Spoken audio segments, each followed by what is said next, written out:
Assalamualaikum. Jangan lupa like, comment, and subscribe. Bye.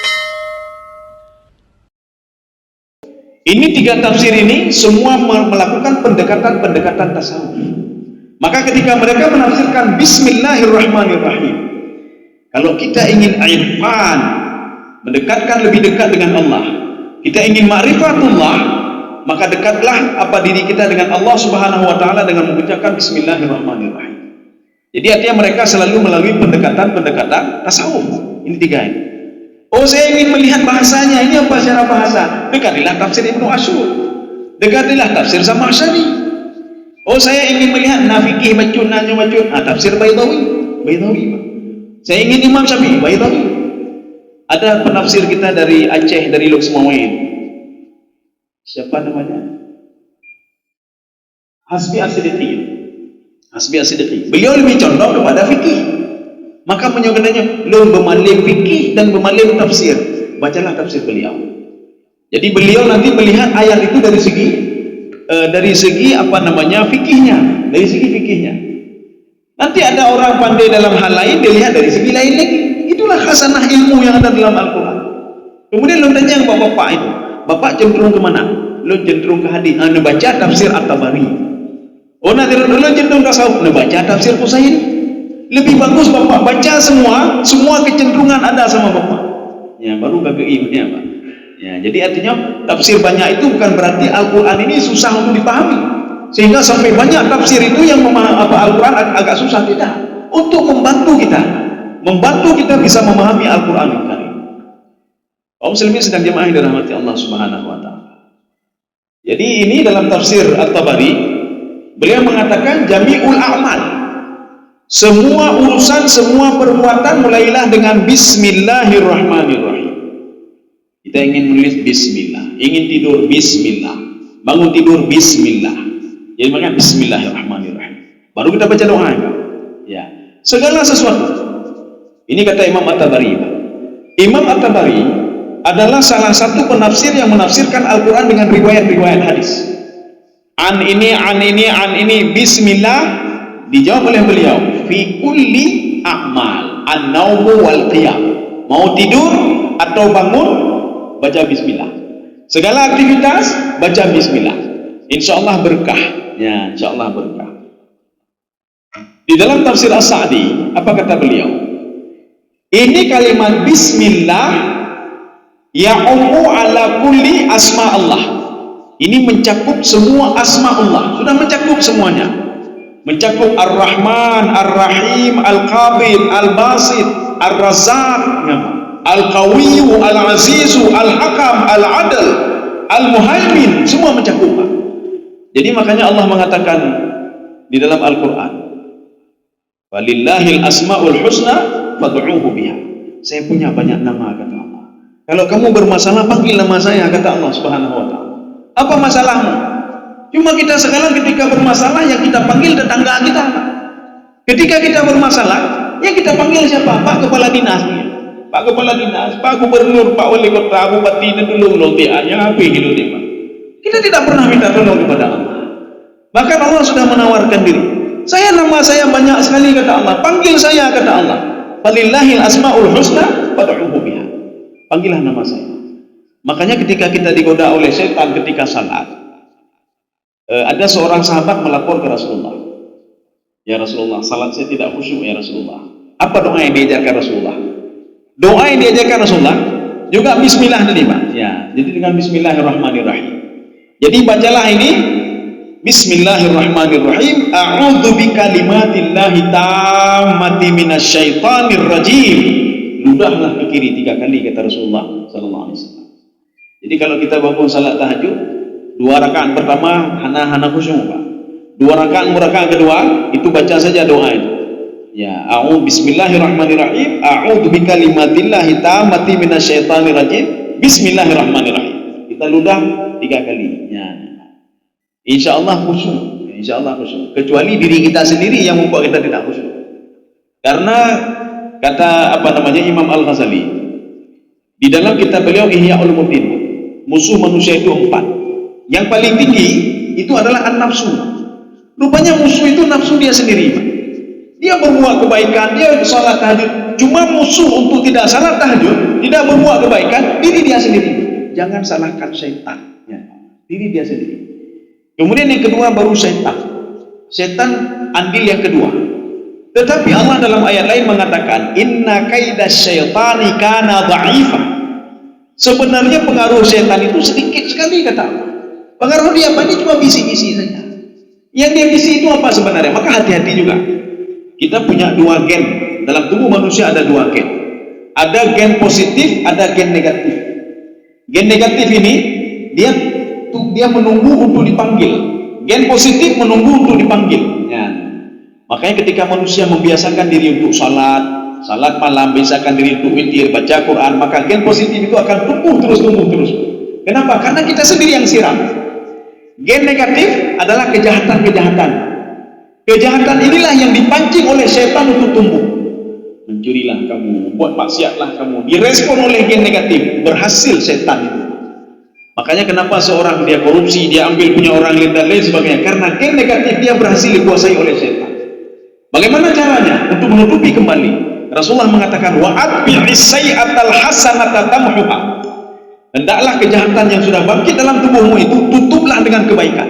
Makna tutup dengan kebaikan apa? Jangan pancing dia lagi, pancinglah kebaikan ini. Tamhuha, maka pengaruh setan itu akan tertutupi dengan pengaruh kebaikan. Kaum muslimin sedang jemaah yang dirahmati Allah. Makanya kalau seorang itu gen negatif sudah menguasai tubuhnya, di kepala dia maksiat saja. Di kepala dia bagaimana cara berbuat maksiat hari ini, bagaimana cara dapat laba secara tidak lazim hari ini, bagaimana cara mengegoh boroknya, bagaimana cara ambil laba yang tidak lazim juga dari orang lain. Itu kalau gen negatif sudah ada dalam tubuhnya. Tapi kalau gen positif yang ada dalam tubuhnya, bagaimana cara berbuat kebaikan, patut sembahyang, patut berbuat. Kenapa? Karena gen positif sudah memenuhi tubuhnya. Maka kenapa Allah mengatakan selalu, bertasbihlah kamu kepadaku, berzikirlah kamu kepadaku siang dan malam. Kenapa? Supaya gen negatif tidak tumbuh. Kalau dia sudah tumbuh itu bahaya sekali. Itu bahaya sekali. Bahkan kalau sudah menguasai tubuh, harus bertaubat ya Pak, taubat nasuha. Kaum muslimin sedang jamaah dirahmati Allah. Bismillah, ya makanya setiap itu harus baca bismillah. Menyembelih juga baca bismillah. Makanya di dalam surah Al-Maidah, setiap penyembelihan yang tidak membaca bismillah itu fasik. Itu fasik. Ya. Jadi artinya apa? Tidak bisa makanan tadi. Tetapi ada kunci sama Rasulullah. Ketika itu ada sahabat yang mendapat hadiah daging dari Yahudi. Ketika itu sahabat mengatakan, ya Rasulullah, boleh enggak kami makan daging ini? Sedangkan daging ini yang sembelih kita tak tahu ya Rasulullah. Allah tahu yang sembelih ya Rasulullah. Apa kata Rasulullah? Makanlah, bacalah bismillah dan makanlah daging itu. Jadi maka sahabat membaca bismillah dan memakan daging itu. Kita begitu juga. Ketika kita beli penajian daging-daging hana jelah mungkin banyak manuknya kali kokoh kai cang-cang kai goreng, kita tak tahu bagaimana penyembelihannya. Jadi makanya kalau sesuai dengan hadis Rasulullah tadi, maka bacalah bismillah dan makanlah daging itu. Kaum muslimin sedang jemaah yang dirahmati Allah Subhanahu wa taala. Sebelum kita masuk Ar-Rahman Ar-Rahim dulu, kita ingin lihat dulu mana dalil kalau bismillah itu bagian daripada Fatihah. Mana dalil dari Imam Hanafi? Karena perbedaannya cuma dua saja. Imam Hanafi di sini kuatnya Imam Hanafi. Kalau Imam Maliki itu nurut saja Imam Hanafi. Beliau mengatakan bismillah itu bukan daripada Fatihah. Nanti akan kita lihat dalil yang mana. Kemudian Imam Syafi'i mengatakan bismillah itu bagian daripada Fatihah. Maka kalau tidak baca bismillah, ini versi Imam Syafi'i, maka sudah kurang Fatihahnya. Kalau kurang Fatihahnya, la salata liman lam yaqra bi Fatihatil kitab. Maka Fatihahnya belum sempurna, maka salat tidak sah. Imam Hambali, beliau kan murid Imam Asy-Syafi'i. Imam Hambali mengambil jalan tengah. Bagaimana Imam Hambali? Ketika takbir Allahu Akbar, beliau baca sir. Bismillahirrahmanirrahim. Alhamdulillahi rabbil alamin. Ya. Tapi Imam Hanafi, Imam Maliki, Allah Alhamdulillahi rabbil alamin. Alasan beliau, bismillah di setiap ayat itu ada kecuali dalam surah apa? At-Taubah ya. Tapi kalau kita kira-kira semua sama. Ada di dalam ayat itu wa innahu min Sulaiman wa innahu bismillahirrahmanirrahim. Yang ada pada surah Taubah. Jadi kalau kita ini pembahasannya panjang itu Pak. Kenapa tidak ada dalam surah Taubah? Yang jelas alasan Imam Hanafi, ini alasan pertama. Itu namanya pembuka surat. Ini kita baca Fatihah bismillah. Coba lihat surah Al-Baqarah bismillah. Lihat surah Al-Maidah bismillah. An-Nisa bismillah. Al-Anfal bismillah. Semua bismillah. Satu. Dalil yang kedua. Beliau mengambil dalil Imam Hanafi ini, Pak. Beliau mengambil dalil dari Aisyah. Aisyah mengatakan, ini hadis dari Aisyah. Ini bisa kita lihat di dalam Tafsir At-Tahlili lil Qur'anil Karim fi suratil Fatihah li Nasir Sabrah. Punya Syekh Nasir Sabrah. Ini lengkap dalilnya di sini. Ya. Kata beliau, Aisyah mengatakan saya melihat Rasulullah sallallahu alaihi wasallam ketika beliau baca Fatihah, beliau tidak baca bismillah. Alhamdulillahirabbil alamin. Ya, ini dalil Aisyah. Satu. Dalil Imam Hanafi yang kedua. Pada suatu hari Rasulullah sallallahu alaihi wasallam ketemu dengan Umar bin Khattab radhiyallahu anhu. Ketika ketemu dengan Umar, Rasulullah mengatakan kepada Umar, "Kamu akan saya ajarkan sesuatu azam yang lebih agung, lebih besar." Umar penasaran. Kemudian Rasulullah mengatakan, "Salat dulu, salat dulu. Habis salat nanti saya ajarkan ini." Rupanya setelah salat, Umar menuntut kepada Rasulullah, "Ya Rasulullah, apa yang ingin kau ajarkan kepadaku?" Yang ingin saya ajarkan kepadamu adalah Alhamdulillahirabbil alamin, Ar-Rahmanir Rahim, Maliki Yaumiddin. Tidak ada bismillah. Sudah. Sekarang kita ke Imam Syafi'i. Imam Asy-Syafi'i ini ada dua hadis, dua-duanya sahih. Dua-duanya sahih. Hadis yang pertama, ini yang mengatakan kalau bismillah adalah bagian Fatihah. Ini diriwayatkan oleh Abi Hurairah radhiyallahu anhu, anna Rasulullah sallallahu alaihi wasallam qala, Rasulullah bersabda, Fatihatul kitab sab'u ayat. Fatihah kitab itu ada 7 ayat, kata Rasulullah. Awwalahunna bismillahirrahmanirrahim. Yang pertamanya adalah bismillahirrahmanirrahim. Hadis ini hadis sahih, level pertama. Sekarang hadis yang kedua. Hadis yang kedua ini dari Ummu Salamah. Dari Ummu Salamah, qara'a Rasulullah sallallahu alaihi wasallam Al-Fatihah.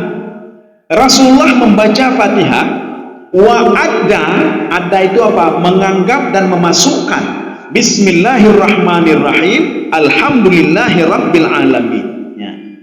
Jadi artinya apa? Bismillah itu masuk ke dalam Fatihah. Makanya Imam Al-Baydawi beliau lebih condong kepada pendapat Imam Asy-Syafi'i. Termasuk nanti ketika ayat-ayat nanti masalah wudu, beliau lebih condong kepada Imam Syafi'i. Atau ayat-ayat masalah qisas, masalah wali dan lain sebagainya, selalu nanti Imam Baydawi mengatakan waqala ashabuna. Jadi maksud ashabuna itu tak pernah beliau katakan waqala asy-Syafi'i, waqala Syafi'iyah, tidak. Beliau tetap mengatakan ini pada juz berapapun, ya, juz 1 atau juz 2. Karena tafsir Baydawi itu 2 juz. Tidak pernah beliau mengatakan waqala Syafi'i. Tapi beliau mengatakan waqala ashabuna. Itulah ciri-ciri khas tafsir Al-Baydawi. Sekarang kita lanjut. Ya, belum mapi ayat kasih ada jauh. Tidak ada masalah. Ini kita ambil sedikit lagi. Ar-Rahman sama Ar-Rahim. Ya. Ar-Rahman dan Ar-Rahim, kalau di dalam terjemahan kita itu menerjemahkan dengan nama Allah yang Maha Pengasih lagi Maha Penyayang. Jadi seakan-akan terbayang sama kita, Ar-Rahman itu pengasih, Maha Pengasih, Ar-Rahim itu penyayang. Kita merujuk ke dalam tafsir Ibnu Asyur. Ya, makanya perlu kita tafsir bahasa.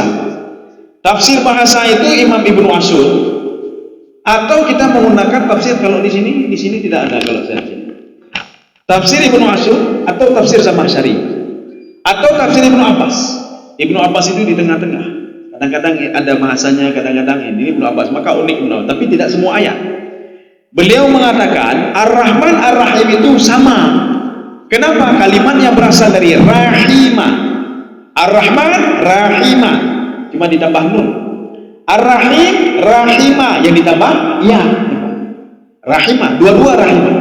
Maknanya apa? Ar-Rahman itu Maha Pengasih lagi Maha Penyayang, Ar-Rahim Maha Pengasih lagi Maha Penyayang. Makanya bismillahirrahmanirrahim, saya mencari keberkahan dengan nama Allah Subhanahu wa taala.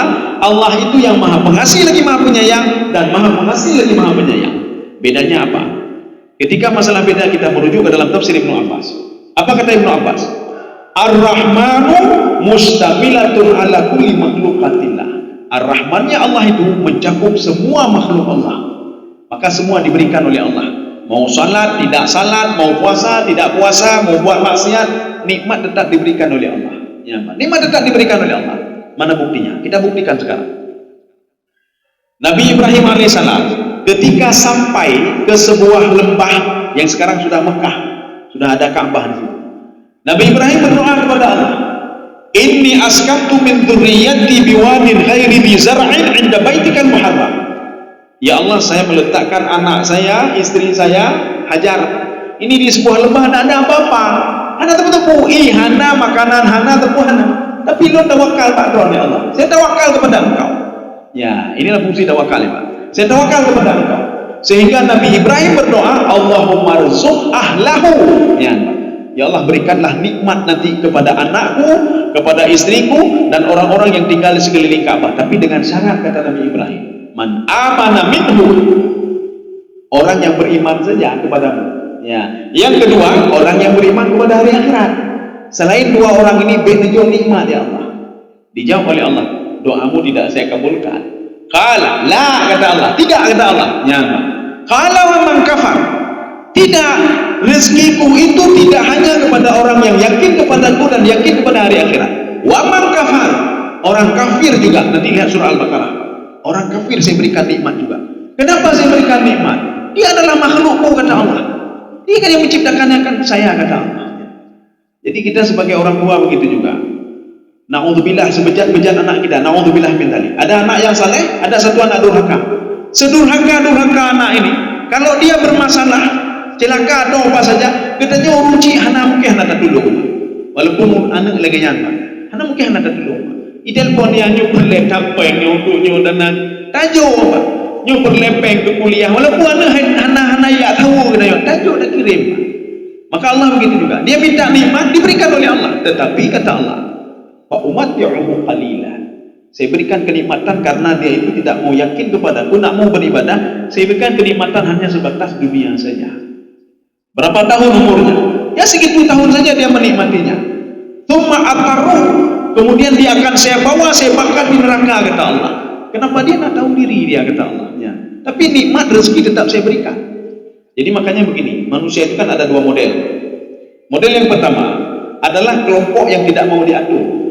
Ya Allah, lun haik nato ya. Baik nato lun ya Allah. Baik you lun temayang ya Allah. Saya ingin makan riba terserah saya ya Allah. Ya, Pak. Dia tak mau diatur ya Pak. Tapi saya mau kau berikan nikmat rezeki. Saya mau ini mau itu. Dijawab oleh Allah dalam Al-Quran. Kamu kalau minta seisi-isi bumi saya berikan semuanya, wa hum fiha la yubkhasun. Tidak ada saya kurangi sedikit pun untukmu, kata Allah. Karena kamu makhlukku, kata Allah. Ya. Tidak ada saya kurangi sedikit pun, tidak ada saya kurangi. Ini kelompok pertama. Cuma kelompok pertama dibiarkan oleh Allah, pembunuh mati itu terserah dalam kubur, tapi nikmat tetap diberikan oleh Allah Subhanahu wa taala. Tapi mereka tak pernah diuji oleh Allah. Makanya orang kafir tak pernah diuji. Orang munafik hendak diuji oleh Allah. Yahudi, Nasrani, musyrik, kafir tak pernah diuji oleh Allah. Kenapa? Mereka ingin hidup sendiri, urus dirimu sendiri. Maka ketika mereka urus diri sendiri, saya ingin punya ini, ingin punya ini. Ketika kurang yang tidak sesuai keinginan dia, akhirnya stres. Habis stres pun darah tinggi, habis darah tinggi pun kadang-kadang depresi, habis meninggal dunia, kadang-kadang jantungan. Maka Allah mengatakan uruslah dirimu sendiri, jangan lagi urusan saya, tapi rezeki akan saya berikan kepadamu. Kelompok yang kedua, kelompok yang patuh, ini kita bisa melihat di dalam Syarah Al-Hikam, ya, punya Ibnu Athaillah, tapi syarahnya. Kelompok kedua, kelompok yang patuh dan taat kepada Allah. Kelompok yang meninggalkan apa yang dilarang oleh Allah Subhanahu wa taala. Kelompok inilah yang diberikan rezeki oleh Allah dan diuji oleh Allah. Ya. Maka jika tanya kita ini, Pak, kita salat, kita puasa, kenapa kau uji selalu saya ya Allah? Karena kita salat nih, Pak. Kalau nak mau diuji masuk kelompok pertama. Masuk kelompok pertama. Baik natur lilin ya Allah. Jangan atur saya lagi ya Allah. Lo yang sudah mati baik natur ya Allah. Jadi masuk kelompok pertama ya Pak. Tapi kalau kita ingin diuji, anak ka sakit atau rezeki pekan lagi nyo ya Allah nyo pekan lagi nyo lo kamu hai ke ligo ini tapi akhirnya gara-gara kita nyo patuh dan taat kepada Allah. Ketika itu Allah ingin menguji melihat apakah betul dia orang beriman atau tidak. Kalau cuma sekedar mengatakan saya beriman, saya tahajud, semua orang bisa. Orang munafik juga bisa. Orang munafik mengatakan saya salah, saya puasa, semua orang bisa. Tapi ketika diuji apakah bisa kita melewati ujian itu? Bahkan ada yang unik dari tafsir Ibnu Abbas. Apa kata Ibnu Abbas? Kalau ingin melihat seorang itu ikhlas dalam ibadah atau tidak, lihatlah waktu dia sakit. Waktu dia sakit. Coba lihat waktu dia sakit. Dia mengeluh enggak? Dia ngomong macam-macam kepada Allah enggak? Kalau dia ngomong macam-macam berarti selama ini ibadahnya enggak betul. Nah, urung ibadah tahajud betul, tapi waktu dia sakit kan pepek. Ya Allah kata lu ana boleh-boleh lu. Hana mangga sakit. Bawa dia coba datang ke rumah sakit. Coba tanya, "Pak, nak mangga sakit?" Nyokai dena agaknya. Mangga sakit, Pak. Kagak ada proyek, heboh proyek kata. Gara-gara sakit yang pepek memang. Berarti tidak benar orang seperti ini, Pak. Kenapa? Karena yang menguji itu adalah Allah. Ketika seorang protes terhadap ujian itu, berarti dia protes kepada Allah. Dia terima saja, nikmati saja, Pak. Nikmati saja. Gejok sakit nikmati, Pak. Oh, nyoka lumpuh kau punya ketrek bertahun-tahun itu kafarat bagi dosa-dosa kita selama ini. Mungkin waktu muda-muda katanya, bakai baju katanya, Pak. Tak pengaruh oleh buku, Pak. Kemudian gara-gara sakit ini itu kafarat menjadi kafarat dosa. Kan terima kasih, Pak. Maka orang yang memahami hakikat ujian itu, orang yang memahami hakikat penyakit itu, dia akan teringat kepada Ar-Rahman, ya Pak. Maka ucapkanlah ini ketika Ar-Rahman, ya Rahman. Walaupun kau berikan sakit, tapi ini yang terbaik bagiku, ya Allah. Masih ke Ibnu Abbas kita tutup ini. Ar-Rahim, Ibnu Abbas mengatakan Ar-Rahman itu di dunia, Pak, untuk semuanya, siapapun dia. Maka diberikan Ar-Rahman oleh Allah Subhanahu wa taala. Termasuk iblis sendiri, Pak. Ar-Rahman ya Allah diberikan juga. Termasuk kepada Fir'aun, Ar-Rahman ya Allah diberikan juga. Mana bukti Allah memberikan Ar-Rahman kepada iblis, Pak? Allah memberikan, iblis minta kepada Allah, ya Allah, berikan kesempatan saya menggoda si fulan. Jujur anak pupujok dan juga. Kalau enggak, kan Allah bisa saja, oh enggak bisa, kamu sudah saya laknat, enggak bisa macam-macam. Kan tidak. Kemudian makanan diberikan juga oleh Allah. Semua diberikan oleh Allah kepada iblis dan setan. Tetapi Ar-Rahimnya Allah, kata Ibnu Abbas, itu khusus kepada kelompok yang kedua tadi, yang patuh dan taat kepada Allah, diuji oleh Allah, dia menerima segalanya. Makanya nanti ketika di padang mahsyar, kelompok juga menjadi dua. Kelompok yang digiring ke neraka dan kelompok yang digiring ke dalam surga. Saya rasa cukup sekian. Dengan 7 kelewat, ya Pak. Saya minta maaf kalau ada yang ada aktivitas ini sudah lewat, jadi saya minta maaf. Jadi insya Allah bulan depan kita masuk Alhamdulillahirabbil alamin. Mudah-mudahan ada manfaatnya bagi saya sendiri dan jemaah sekalian. Subhanakallah bihamdika, asyhadu an la ilaha illa anta, astaghfiruka wa atubu ilaik. Assalamualaikum warahmatullahi wabarakatuh.